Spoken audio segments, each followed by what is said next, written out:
Assalamualaikum warahmatullahi wabarakatuh. Selamat datang kembali teman-teman di channel Manusia Setengah G Kuadrat. Jadi di sini saya akan membahas metode yaitu regresi data panel. Nah, saya akan menggunakan RStudio ya. Jadi sedikit curhat aja. Jadi di sini saya sudah cukup banyak yang membuat video, namun yang Python baru 2 gitu. Nah, itu sebenarnya karena saya memang jarang menggunakan Python untuk metode yang statistika klasik kayak gitu, kayak regresi data panel, regresi linear sederhana kayak gitu. Nah, biasanya saya menggunakan Python hanya untuk metode-metode yang udah berat gitu, atau udah metode yang modern, yang sangat kompleks, dan susah untuk kita menggunakan R kayak gitu. Nah, namun kalau kalian pengen saya buatkan video misalkan kayak regresi sederhana, regresi data panel, atau apapun lah, kayak gitu tapi menggunakan yang versi Python-nya ya bisa kalian komentar kayak gitu. Nanti saya buatkan metode yang sama yang sudah saya jelaskan tapi menggunakan Python kayak gitu. Nah, atau kalian mungkin pengen apa ya? Yang lainnya kayak misalkan tutorial MySQL atau bahasa lain atau bagaimana silahkan komentar saja kayak gitu ya. Nah, jadi kalau kita tahu statistika itu kan ada beberapa jenis penyajian data ya. Eh, Yaitu misalkan data time series atau data runtun waktu. Datanya itu berdasarkan waktu. Misalkan kayak saham itu kan tanggal 1, 2, 3 sampai 31 Juni misal.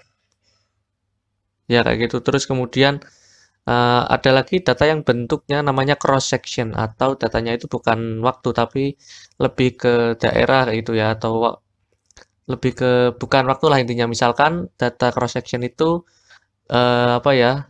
Angka harapan hidup kayak gitu.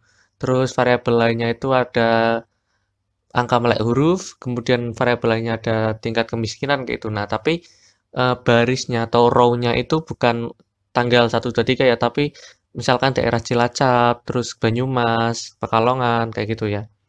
Itu kan bisa cross section dan kalau khusus untuk daerah itu bisa dijadikan spasial, data spasial. Nah, kemudian data cross section yang lain ya misalkan nama-nama orang gitu ya. Kita pengen cluster nama-nama mahasiswa. Kira-kira mahasiswa ini itu golongan boros atau irit kayak gitu ya. Nama-nama mahasiswanya Andrianto, Jefferio, Rian Anugrah. Nah, itu juga cross section karena itu bukan data yang berbentuk waktu. Atau perusahaan A, perusahaan B, perusahaan C itu kan juga bukan waktu. Jadi itu data-data cross section. Nah, tapi ada satu jenis data lagi yaitu namanya data panel. Data panel merupakan gabungan dari data antara cross section dan runtun waktu. Jadi gini, misalkan kalian bisa lihat di kolom A itu ada nama-nama kabupaten kan. Kabupaten A, B, C gitu. Nah, kemudian itu juga tiap kabupaten memiliki waktu. Jadi Kabupaten A pada tahun 2008, Kabupaten A tahun 2009 sampai 2000 berapa 2014 kayak gitu. Nah, jadi dia itu gabungan antara waktu dan cross section gitu ya. Nah, jadi kalau kalian mau melakukan analisis, kalian bisa menggunakan analisis data panel. Misalkan ya regresi data panel, regresi geographically spasial kayak gitu ya, regresi spasial data panel kayak gitu. Pokoknya ada embel-embel data panel karena pemodelannya pun berbeda dengan yang biasa itu data-data cross section biasa. Nah, kemudian di sini kita akan memfokuskan pada regresi data panel aja ya. Dan itu ada 3 jenis yang populer, yaitu regresi data panel Common Effect Model, Fixed Effect Model, dan Random Effect Model. Jadi yang pertama Common Effect Model itu ini sebenarnya sama sih dengan regresi biasa, karena teknik ini merupakan teknik yang paling sederhana untuk estimasi parameter model, karena kita menggunakan data cross section dan time series sebagai satu kesatuan tanpa melihat adanya perbedaan waktu. Jadi apa itu persamaannya juga sama dengan regresi biasa yaitu YIT, yaitu Y pada eh, apa ya perusahaan ke I atau entitas ke I atau cross section ke I dan pada waktu ke T itu sama dengan itu alfa ya. Itu kalian bisa ganti juga itu hanya simbol bisa kalian ganti dengan beta 0 kayak gitu ya. Ditambah sigma dari 1 sampai K besar beta K X dikalikan X KIT ya. X pada variabel ke K, terus kemudian cross section ke I dan time series ke T. Ditambah errornya pada cross section ke I dan time series ke T. Sebenarnya ini intinya sama lah dengan regresi biasa common effect model itu karena beta dan alfanya atau beta 0 dan beta-beta lainnya itu sama untuk semua daerah, untuk semua waktu. Jadi ini regresi biasa common effect model.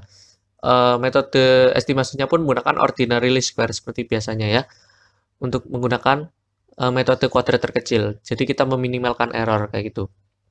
Kemudian metode yang kedua yaitu fixed effect model. Pendekatan model fixed effect ini mengasumsikan intercept ini ya, intercept dari setiap individu itu berbeda. Jadi kalau tadi yang common effect model atau CEM kita biasa sebut ya, singkatannya itu sama semua ya. Intercept itu kan yang alpha ini tadi ya, atau beta 0 ya. Jadi itu sama semua. Sedangkan kalau yang di fixed effect model itu setiap individu itu berbeda. Nah, sedangkan slope atau kemiringan atau beta 1, beta 2 dan seterusnya itu sama. Nah, teknik ini menggunakan variable dummy. Variable dummy itu kalau di Indonesia kan ya variable boneka, itu ada kayak kategori gitu. Untuk menangkap adanya perbedaan intercept antar individu. Nah, ini interceptnya itu bisa berbeda itu maksudnya bisa berbeda antar individu atau antar individu dan waktu. Jadi bisa interceptnya itu berbeda untuk tiap cross section atau cross section plus waktu kayak gitu. Jadi misalkan kita tadi ada punya berapa ya, ini ada 21 data.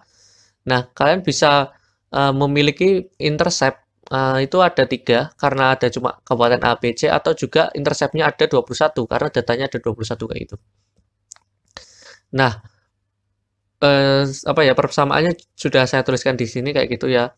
Jadi YIT, Y pada cross section ke I, waktu ke T itu sama dengan alpha I, itu ya intercept pada cross section ke I ditambah sama seperti regresi biasa. Kemudian yang bawahnya YIT sama dengan alpha IT. Jadi ada tambahan T-nya, indeks T-nya yaitu waktu kayak gitu ya.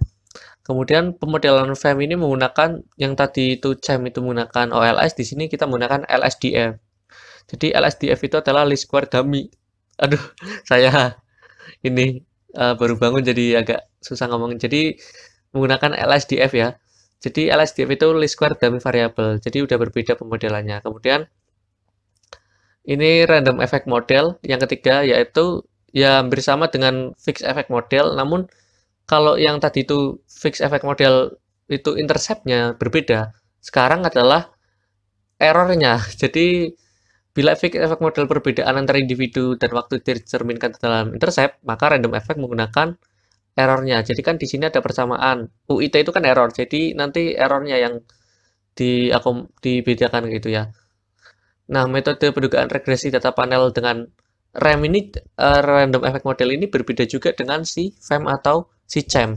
Kalau common effect kan OLS, terus FEM itu menggunakan si LSDF. Nah, kalau di RAM ini menggunakan GLS atau Generalized Least Square. Nah, ini udah berbeda-beda ya estimasi modelnya kayak itu. Kalau kalian pengen tahu lebih lanjut apa itu GLS, LSDF, atau OLS, kalian bisa cari tahu di berbagai sumber, itu sudah banyak sekali, atau kalian pengen dibuatkan videonya juga silahkan komentar saja. Kemudian model ini sangat berguna jika individu itu diambil dari sampel yang dipilih secara random, kan namanya juga random effect model.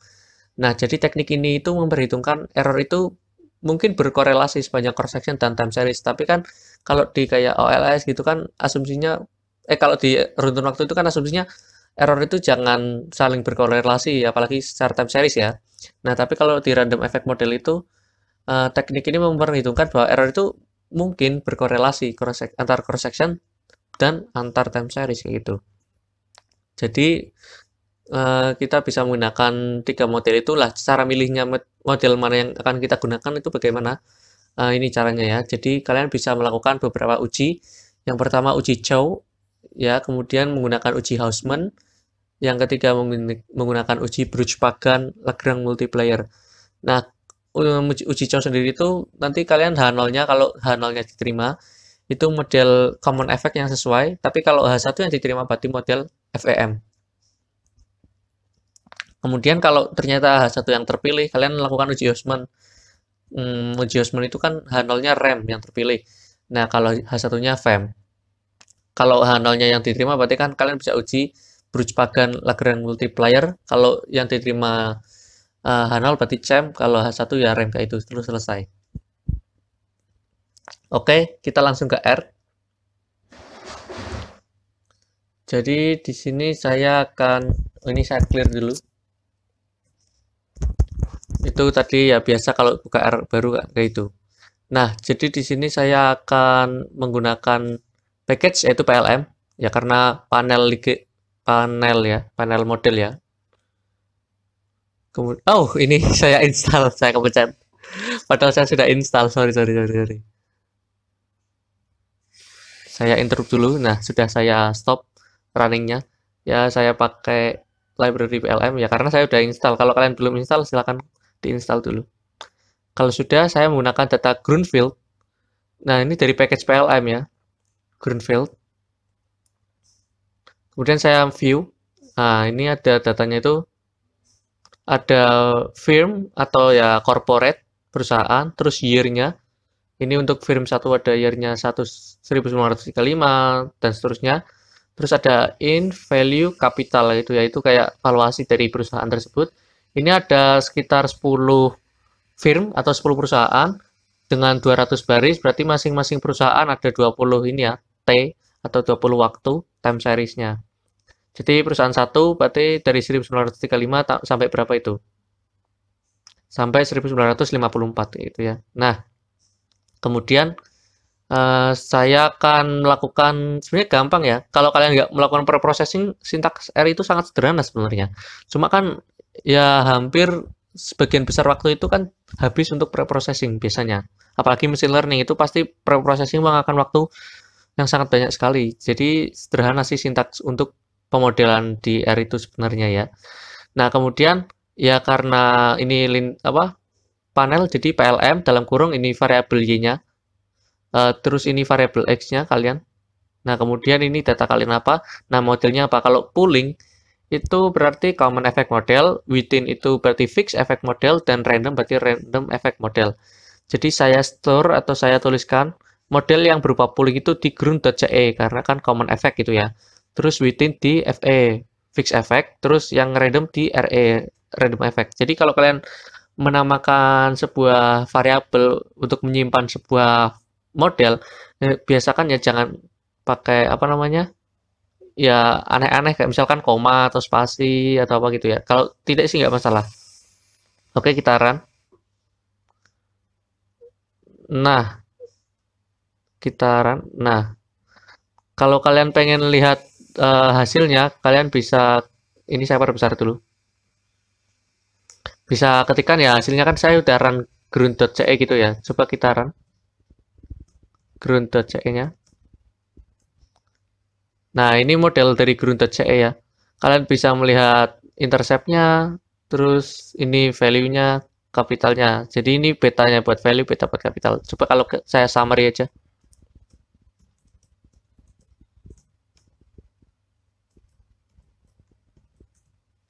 Nah, ini lebih lengkap ya kalau di summary.